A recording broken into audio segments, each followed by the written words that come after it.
Assalamualaikum warahmatullahi wabarakatuh. Dengan hormat Bapak Poni selaku dosen pengambilan keputusan. Nama saya Tariq Alamsyah, NIM 2021 1221058. Di sini saya akan menjelaskan tentang akurasi dan kecepatan. Di sini saya akan menjelaskan tentang akurasi dan kecepatan. Nah, di sini akurasi dan kecepatan adalah dua hal yang berbeda dan sangat penting dalam konteks pengambilan keputusan saat ini dan di masa yang akan datang. Analisa dan jelaskan maksud pernyataan tersebut di atas. Dan melihat kondisi dunia bisnis saat ini, berikan contohnya di bidang manajemen SDM. Akurasi adalah informasi yang didapat sesuai dengan sebenarnya atau fakta. Atau kecepatan itu adalah perbedaan sesuatu dengan cepat. Contoh akurasi sendiri yaitu misalkan ada seorang manajer penjualan sedang mempertimbangkan untuk memperluas pasar ke wilayah baru.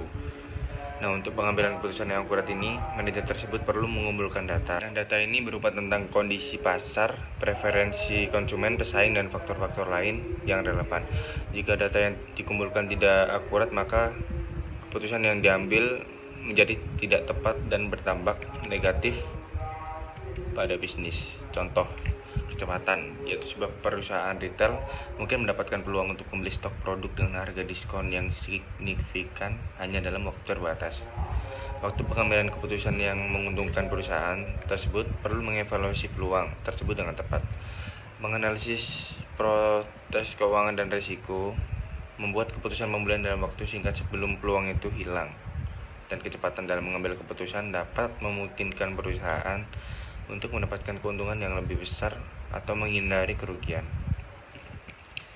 Dalam rangka memanfaatkan akurasi dan kecepatan secara efektif dalam mengambil keputusan, bisnis juga perlu menggunakan teknologi yang tepat. Penggunaan sistem analitik yang canggih, kecerdasan buatan, automasi dapat membantu memproses dan menganalisis data dengan tepat. Secara keseluruhan, dalam dunia bisnis saat ini cepat berubah, keputusan yang akurat dan diambil dengan cepat menjadi kunci untuk mencapai keberhasilan dan keunggulan kompetitif. Soal nomor 2, jelaskan sesuai teori terkait keputusan rekrutmen karyawan baru untuk posisi.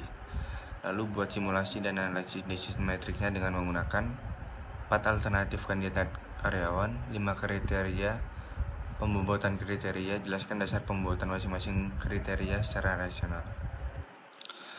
Hasilnya, berdasarkan total skor daripada kandidat tersebut, yang layak menjadi marketing manager adalah kandidat ketiga, yaitu Nando, dikarenakan memiliki total skor tertinggi dengan total skor 7.700. Lalu, matriks keputusan adalah alat yang sangat berguna untuk situasi seperti ini. Jika ada banyak faktor yang perlu dipertimbangkan, alat ini menghilangkan ketidakpastian dan subjektivitas dari pengambilan keputusan, sehingga bisa dengan jelas mengetahui keputusan mana yang paling masuk akal untuk dibuat. Nomor 3, beri contoh dan jelaskan bagaimana penggunaan teknologi bisa mengurangi bias dalam pengambilan keputusan di bidang manajemen SDM. Contoh penggunaan teknologi dalam mengurangi bias yaitu ada 3. 1. Rekrutmen dan seleksi berbasis data. Yang kedua, sistem evaluasi kinerja berbasis data. Yang ketiga, analisis keberagaman tim. Rekrutmen dan seleksi berbasis data, yaitu penggunaan teknologi dalam proses rekrutmen dan seleksi dapat membantu mengurangi bias yang terkait dengan preferensi pribadi atau kesan subjektif. Algoritma analitik dapat digunakan untuk memilih kandidat berdasarkan data objektif dan relevan seperti kualifikasi, pengalaman, dan kemampuan. Lalu sistem evaluasi kinerja berbasis data, yaitu penggunaan teknologi dalam sistem evaluasi kerja dapat membantu mengurangi bias subjektif yang mungkin muncul dalam penilaian karyawan. Sistem yang didukung oleh data dapat mengumpulkan informasi kinerja secara objektif seperti hasil proyek atau umpan balik dalam rekan kerja. Dengan menggunakan data ini, menggunakan terkait promosi, peningkatan gaji, pengembangan karir dapat didasarkan pada kinerja nyata. Lalu adalah analisis keberagaman tim. Teknologi juga dapat digunakan untuk menganalisis keberagaman tim secara objektif.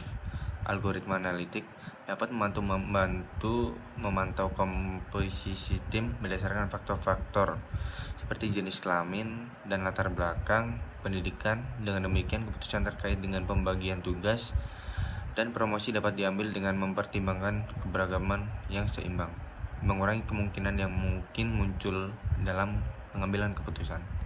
Dengan menggunakan teknologi yang tepat dalam pengambilan keputusan SDM, perusahaan dapat mengurangi bias yang mungkin muncul, meningkatkan keobjektifan, dan menghasilkan keputusan yang lebih akurat berdasarkan data. Hal ini berdampak positif pada efisiensi dan efektivitas pengolahan, serta menciptakan lingkungan kerja yang inklusif dan adil. Lalu, penting untuk dicatat bahwa teknologi tidak sepenuhnya bebas dari bias. Bias dapat muncul dalam desain algoritma, pengolahan data, dan pemilihan variabel. Oleh karena itu, penting untuk memastikan bahwa teknologi yang digunakan dalam pengambilan keputusan SDM didesain dengan hati-hati, dipantau secara terus, dan dinilai secara kritis untuk mengurangi adanya bias yang tidak disengaja. Lalu soal dari pilihan saya yaitu sebelum pengambilan keputusan untuk merekrut karyawan baru, apa saja dasar-dasar pengambilan keputusan yang harus dipertimbangkan oleh manajer SDM. Satu hal yang harus diperhatikan sebelum merekrut karyawan baru. Nomor 1, mempersiapkan deskripsi pekerjaan. Yang kedua, membuat rencana rekrutmen. Yang 3, mencari talent yang tepat. Yang keempat, membuat daftar talent yang teratas. 5, lakukan wawancara langsung. Yang keenam, menawarkan pengerjaan dan onboarding karyawan baru.